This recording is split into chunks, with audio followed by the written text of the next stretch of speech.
They selected me because I was calm, methodical, and emotionally sterile. Those were the exact words used in my evaluation. Calm, methodical, sterile.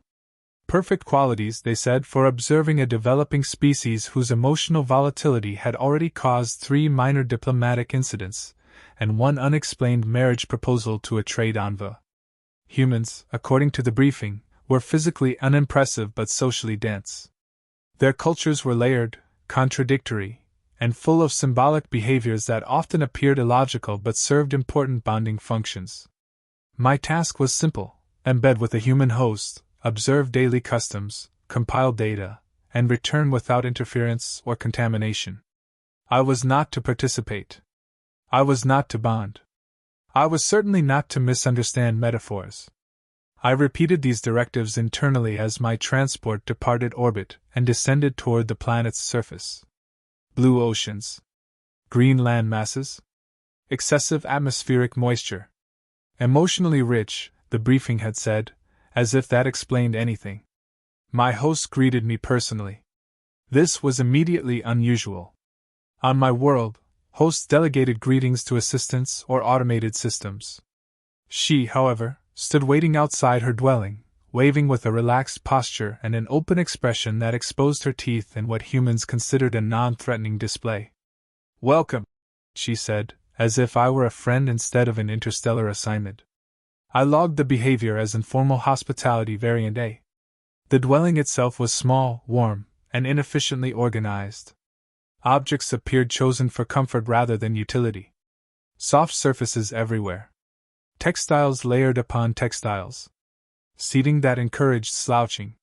The air smelled faintly of heated carbohydrates and plant matter. I noted everything, recording silently through my implant while responding aloud with carefully neutral acknowledgments. She spoke continuously. Not information-dense speech, but emotional narration. Thoughts. Opinions. Commentary on weather patterns that required no analysis. I responded when appropriate, though my replies were evidently less entertaining, because she laughed frequently anyway. This, too, was logged. The daylight hours passed without incident. I observed eating rituals, beverage preparation, and something called small talk, which appeared to exist solely to fill silence that humans found distressing. She asked questions about my world. I provided simplified answers. She accepted them without skepticism, which I found statistically improbable. As the planet rotated and darkness approached, I felt confident. The environment was manageable. The subject was cooperative. I had not compromised the mission. Then she gestured down a short corridor and said casually, "I'll show you where you'll sleep." I followed, prepared to document rest cycle accommodations. The room contained a single bed. Not a sleeping platform array. Not a modular rest surface. One bed. Large, soft, and covered in layered fabric. I paused. My internal processors rechecked visual input. "Is this the guest sleeping area?" I asked carefully. She nodded. "Yeah. It's the bed." I waited for elaboration. She did not provide it. "I was under the impression," I said, selecting my words with precision, "that humans customarily provide separate sleeping arrangements for visitors." She tilted her head slightly, considering. "Sometimes. But sharing beds builds trust. It's normal here." I recorded the statement. Sharing beds builds trust. A symbolic phrase, I concluded immediately. Humans were known for metaphorical language. Breaking bread. Burying the hatchet. Sleeping together, likely referred to mutual vulnerability within a controlled social experiment. Perhaps we would discuss philosophy while reclining at opposite ends. "Yes," I said. "Of course." She smiled, clearly satisfied, and left the room to attend to pre-sleep rituals. I stood alone, staring at the bed. My species considers shared sleep to be an act of irreversible social commitment. Prolonged unconscious proximity creates neural synchronization. It is reserved for bonded pairs and emergency survival scenarios.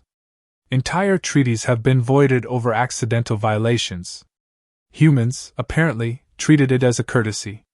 I informed myself that observation did not constitute participation. I could occupy the surface without engaging in the behavior. I could remain alert, analytical, detached. When she returned, wearing lighter clothing and carrying a small device that emitted low-level illumination, she did not hesitate. She pulled back the coverings, settled onto one side, and patted the empty space beside her. "Get comfortable," she said. "Long day, right?" I sat down with extreme care, maintaining a precisely calculated distance. The bed immediately responded by shifting, drawing the surface closer than anticipated. The fabric was warm. Excessively so. She lay down, turned off the light. Darkness enveloped us. "Good night," she said. "Affirmative," I replied. Several seconds passed. Then she moved.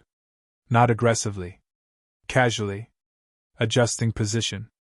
Her arm brushed against mine. My muscles locked.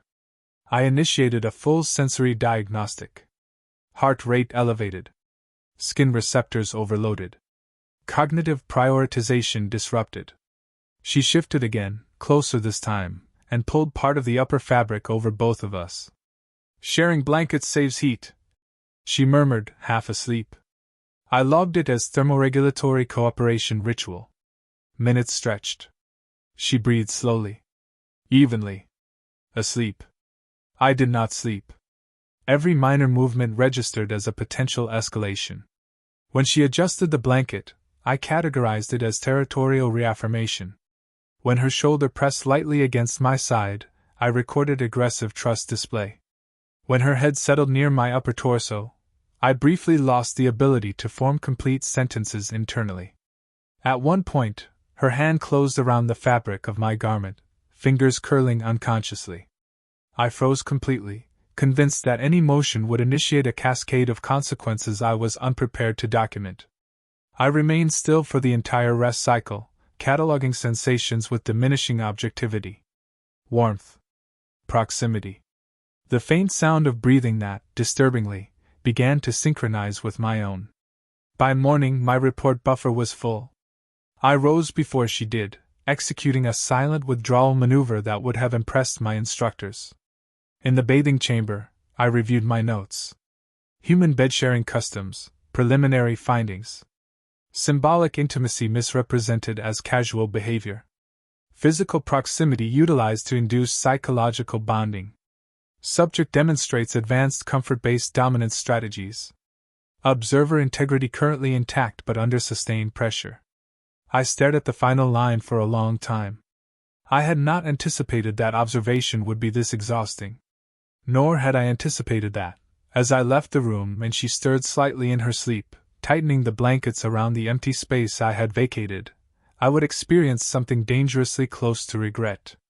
I reminded myself of the mission. I was here to observe. Whatever humans thought they were doing in their beds, it was clearly far more complicated than the briefing suggested. I submitted the morning report while she prepared what humans call breakfast, a ritual involving heat, noise, and an alarming amount of oil. My hands were steady. My mind was not. I described the previous night using language that was precise, clinical, and, if one squinted, entirely unhinged. I labeled the shared sleeping surface a psychological convergence zone. I noted repeated proximity tests. I described the blanket as a soft territorial membrane, and her unconscious movements as confidence-based dominance signaling. I concluded that humans appeared to weaponize comfort to disarm observers. Command responded within minutes. Fascinating, the lead cultural analyst transmitted. Continue observation. Do not disengage. We require more data. More data. Of course they did. She slid a plate in front of me and smiled, completely unaware that she had destabilized my circadian rhythm and challenged several foundational principles of my upbringing. You okay? She asked. You look tired. I do not require extended rest, I replied. This is sufficient. She laughed, a short, warm sound that made my neural interface stutter. Sure, space guy. Tonight will get you a better night's sleep. I nearly dropped the utensil. The day passed in a blur of domestic normalcy. We left the dwelling together. She showed me the surrounding area. Humans greeted her casually, greeted me with curiosity, and asked questions that ranged from invasive to nonsensical. She answered for me when I paused too long, filling silence as if it were a leak that needed sealing. At one point, a neighbor glanced at us and said, "Oh, you've got company staying over?" "Yes," she replied. "He's observing human culture." The neighbor smiled knowingly. Lucky him. I logged the comment as possible sexualized interpretation error. By evening, I had constructed a plan. If bed sharing was unavoidable, then I would mitigate exposure. I assembled barriers using spare pillows. I positioned myself at a precise angle to minimize contact vectors. I rehearsed breathing exercises designed to prevent synchronization. She watched this silently from the doorway, arms crossed, expression amused. "What are you doing?" she asked. "Establishing sleep parameters," I said. She nodded slowly. "Right. Just don't steal all the blankets again." I froze. "I did not." She laughed and turned off the light. Night 2 was worse. The pillow barriers failed within minutes, collapsing under the shifting weight of the mattress. My carefully calculated distance eroded as gravity and fabric conspired against me. She moved closer, not deliberately, but with the unthinking certainty of someone accustomed to shared space. At one point, she muttered something incoherent and draped an arm across my torso. I ceased all motion. My implant flagged multiple warnings: elevated temperature, erratic focus, compromised neutrality. I attempted to reframe the sensation as purely observational. This was data. Warmth was data. The steady rise and fall of her breathing against me was data. Unfortunately, my body did not agree. I spent the night cataloging increasingly specific subcategories of human contact while my professionalism deteriorated in real time. By morning, my report included phrases like comfort-based psychological anchoring and non-hostile tactile reinforcement loops. Command responded with enthusiasm. "This aligns with emerging theories," they transmitted. "Humans may utilize unconscious intimacy to establish trust faster than previously documented. You are performing exemplary work." Exemplary. I had never been praised for failing to sleep before. Night 3 introduced conversation. Humans, it turns out, do not consider bed sharing complete without dialogue. As the lights went out, she turned toward me and began speaking softly about her day. Thoughts drifted. Observations. Questions. "Do people on your planet talk this much?" she asked. "No," I said. "Silence is considered respectful." She hummed. "That sounds lonely." Lonely. Another human word with excessive emotional weight. She spoke about her life. About work, about routines, about moments of quiet dissatisfaction she had never articulated aloud. I listened because interrupting felt wrong. At some point, my responses stopped being strictly observational and started becoming conversational. When she fell asleep mid-sentence, her forehead resting lightly against my shoulder, I did not move her away. I logged this failure to disengage as observer fatigue-induced compliance. By the fourth report, my language had shifted again. Less rigid. More speculative. I found myself describing not just actions, but effects. How proximity altered emotional states. How trust seemed to arise not from declarations but from shared vulnerability, unconsciousness, warmth, the surrender of control. Command noticed. "Your tone has changed," the analyst observed. "Are you experiencing contamination?" "No," I replied automatically. There was a pause. "Continue observation," Command said. "But maintain objectivity." That night, I attempted a new strategy: voluntary participation in the ritual as a controlled experiment. If I leaned into the behavior, perhaps its power would diminish. It did not. She noticed immediately. "You're less stiff tonight," she murmured, adjusting the blanket so it covered both of us evenly. "Adaptation," I said. Good, she replied. You're learning. Learning. Yes. That was one word for it. When she shifted closer and rested her head against my chest, I recorded the moment carefully, clinically, while my internal systems attempted to reconcile the sensation with existing frameworks. My heart rate synchronized with hers before I could stop it. By morning, I did not feel exhausted. I felt rested. This alarmed me far more than fatigue ever had. As I prepared the next report, I stared at the opening line for a long time before rewriting it 3 times. The final version began. Human nocturnal bonding practices exhibit complex psychological efficiency. It was accurate. It was also dangerously close to admiration. I sent the report anyway. Observation required honesty. Even if honesty meant admitting that I now found myself anticipating nightfall, not as a challenge to endure, but as a phenomenon I was increasingly eager to study from the inside. By the 5th night, I stopped pretending that my internal systems were functioning normally. This realization came to me while I was standing in the bathing chamber, staring at my reflection and attempting to categorize the unfamiliar sensation tightening behind my sternum. It was not fear. It was not stress. It did not correspond to any threat response model in my training. It was anticipation. I logged the anomaly, then deleted the entry before it could transmit automatically. Throughout the day, I observed changes in my behavior. I positioned myself closer to her during shared activities. I responded to her speech more quickly. When she laughed, I experienced a brief but measurable elevation in neurochemical activity associated with reward. None of this was acceptable for a detached observer. Humans, however, noticed everything. You're different today, she said as we prepared the evening meal together. In what way? I asked too quickly. She smiled slightly, as if amused by something she could not yet name. More present. Present. Another imprecise word. Another concept my species lacked because we rarely occupied the moment unless it required survival or negotiation. That night, when we lay down, there was no discussion of sleep parameters. No pillow barricades. No calculated angles.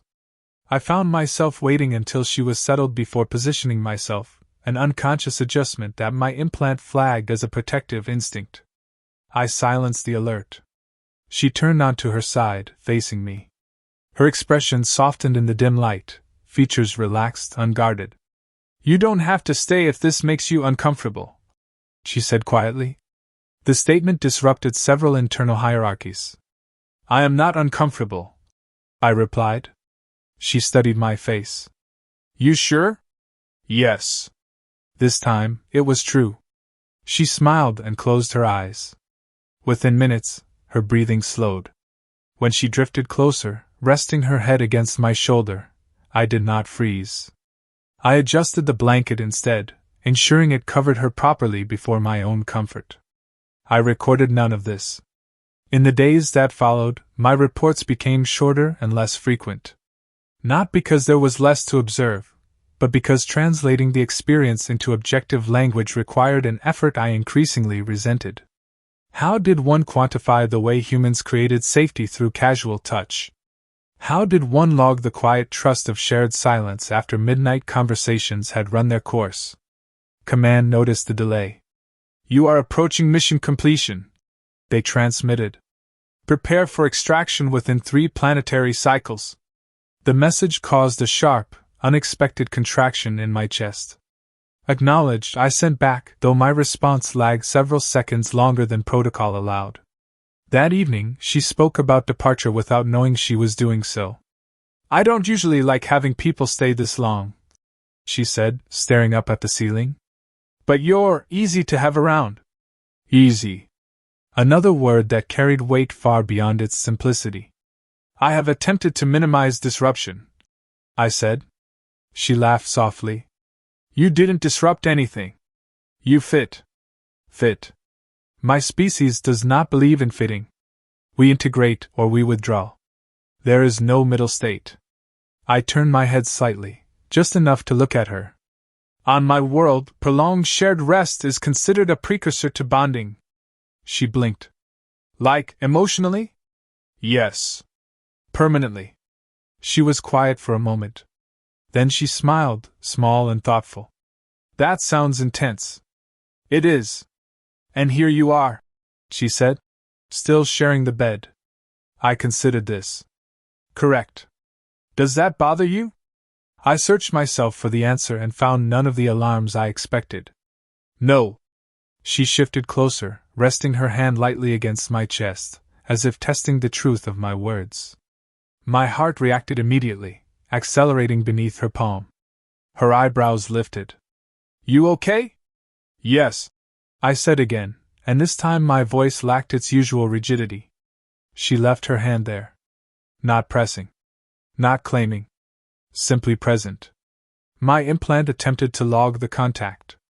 I disabled the function entirely. That night, sleep came easily. Deep.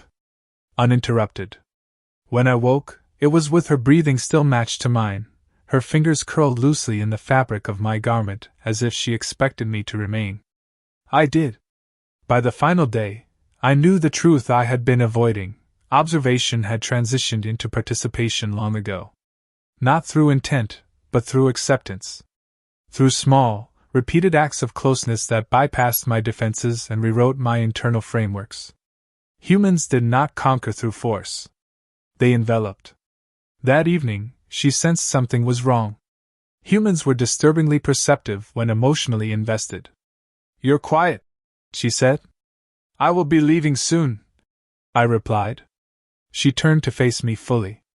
Leaving? How soon? Tomorrow. The word landed between us with unexpected weight. Oh, she said. I didn't realize. Neither had I, not really. She did not pull away that night. If anything, she held closer, as if proximity might anchor something that logic insisted was temporary. I felt the same impulse, stronger and less controlled than any directive I had ever followed. I wanted to tell her everything. About the mission. The reports. The way my people would interpret this shared space as something far more serious than she intended. But humans value choice. I had learned that much. And I could not take hers away. As she fell asleep, trusting and unguarded, I made a decision that no report could capture. Whatever happened next, it would not be observation. It would be mine. I remained awake long after she fell asleep, memorizing details I had never bothered to catalog before. The way her breathing deepened as her body relaxed fully against mine. The subtle weight of her presence, grounding and unfamiliar. The warmth was no longer an anomaly to analyze. It was an absence I could already feel forming. At precisely the hour command had designated for extraction readiness, my implant pulsed with a silent alert. Tomorrow. I could still leave without complication.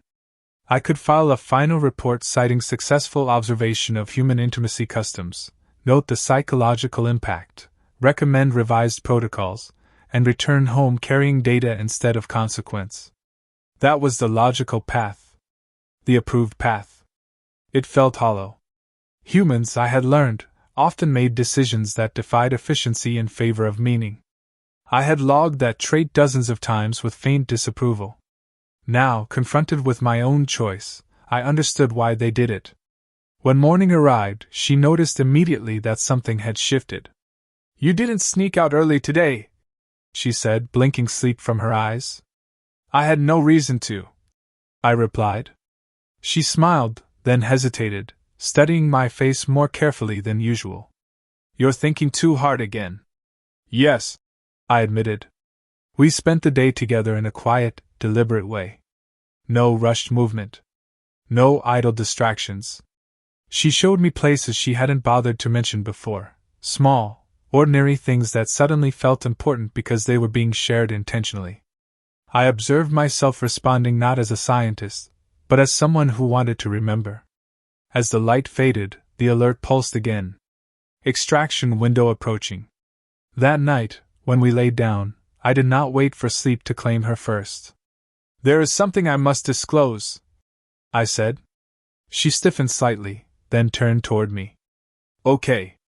I was sent to observe your culture, I continued. Officially. My reports have been transmitted regularly to my superiors. Her expression shifted, not to anger, but to surprise layered with dawning comprehension. So this was a job? Yes. She exhaled slowly. Figures. I thought you were just weird. That assessment remains accurate, I said. A faint smile tugged at her mouth despite herself. Were you using me? No. The word came out sharper than intended. I steadied myself. I did not understand your customs. I misinterpreted your hospitality as symbolic ritual. By the time comprehension occurred, disengagement felt incorrect. She was quiet for a long moment. And the bed? She asked. On my world, I said carefully. Shared rest signifies intent to bond. Repetition implies commitment. Her eyes widened slightly. You thought we were? Yes. And you didn't leave? No. She laughed softly, shaking her head. You really are something else. I braced for rejection, recalculating outcomes with diminishing confidence. Then she reached out, touching my arm, not claiming, not retreating. Simply grounding. You know, she said, most people don't stay because they think they have to. They stay because they want to. I met her gaze. I am aware. The implant pulsed urgently now. Final extraction notice. She noticed the flicker of light beneath my skin. Is that them? Yes. And if you go? She asked. I will be reassigned. This interaction will be archived as a successful case study. Future observers will be warned about bed sharing. She snorted. Lucky them. If I stay, I continued, I will be considered compromised. Emotionally contaminated. She smiled again, softer this time. Sounds dangerous. It is, I agreed. The silence that followed was not awkward. It was full of unspoken understanding, of choices balancing on a fragile edge. Humans lived in this space constantly, I realized. This place where certainty was less important than connection. I opened a channel to command. Observer, the analyst said immediately. You are late. Yes, I replied. I am submitting my final conclusion. Proceed. Human culture employs intimacy not as manipulation, but as invitation. Shared vulnerability accelerates trust beyond predicted models. Continued observation without participation is not feasible. A pause. Clarify. I am refusing extraction. The silence stretched longer this time. You understand the consequences, Command said finally. Yes. You will be classified as assimilated. I glanced at her, still watching me, eyes steady. Correct. Transmission terminated. The alert faded. She released a breath she had clearly been holding. So that's it? Yes. She studied my face as if searching for doubt, then nodded. Okay. That was all. No dramatic declaration. No ceremonial acceptance. Just a simple acknowledgement that felt more binding than any contract I had ever signed. She shifted closer, resting her head against my chest the way she always did now, intentionally, this time. I wrapped an arm around her without hesitation, my body moving before analysis could interfere. This, she murmured, already drifting toward sleep, is still just sharing a bed. Don't make it weird. I allowed myself a small, private smile. On my world, they would classify this as reckless, inefficient, and profoundly unscientific. They would warn others about humans, their warmth, their ease, the way they dismantled emotional defenses without ever raising their voices. They would be right. As I matched my breathing to hers, no longer by accident but by choice, I understood the truth my reports could never fully convey. Humans were not primitive. They were powerful. And they had won me without ever trying.